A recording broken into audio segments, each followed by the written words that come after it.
Paper leak case पर सियासी घमासान जारी है। आपको अभी तक का घटनाक्रम आपको बताते हैं। रीट पेपर लीक केस में एसओजी मास्टरमाइंड समेत 38 लोगों को गिरफ्तार कर चुकी है और अभी आशंका है कि इसमें कई और गिरफ्तारियां होंगी। सरकार बोर्ड अध्यक्ष डीपी जारोली को बर्खास्त कर चुकी है, हाई लेवल कमेटी बना चुकी है, लेकिन बीजेपी रीट रद्द करने और सीबीआई जांच की मांग पर अड़ी है।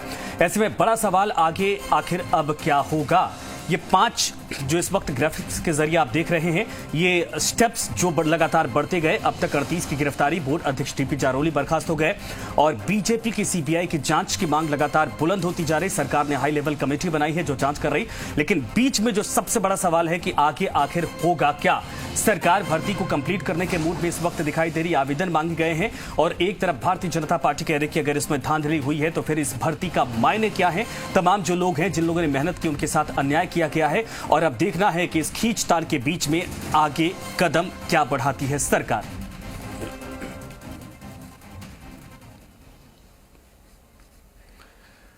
रीट पेपर लीक केस में अब तक जो गिरफ्तार हुई है, कार्रवाई हुई है, उस पर नजर अगर डालें तो आपको बता दें कि इस पूरे मामले पर बड़ी गिरफ्तारियां अब तक हो चुकी हैं, लेकिन इसके बावजूद यह कहा जा रहा है कि अब तक इस पूरे मामले पर जो बड़ी मछलियां हैं वहां तक हाथ नहीं डाला गया है। आपको एक एक करके मैं पूरी जानकारी यहां साझा करूंगा और बताऊंगा। देखिए, रीट पेपर लीक केस में अब तक 26 सितंबर 2021 को रीट का आयोजन किया गया था, जिसमें बड़ी संख्या में दोनों पारियों में अगर आप देखेंगे तो 26 लाख अभ्यर्थी उसमें गए थे और उन्होंने परीक्षा दी थी। उसके बाद उनको उम्मीद लगी थी कि अगर वो एलिजिबल हो जाते हैं, पास आउट हो जाते हैं इसमें, उसके बाद उनकी जिंदगी संवर जाएगी और उनको सरकारी नौकरी, शिक्षक बनने का मौका मिल जाएगा।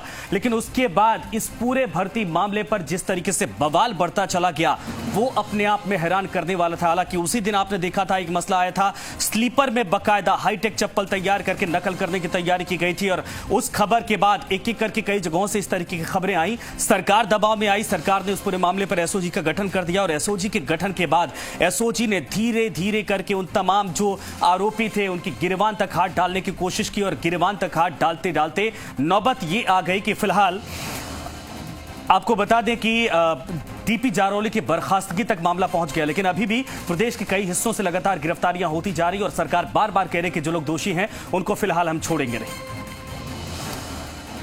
तो फिलहाल आपको बता दें कि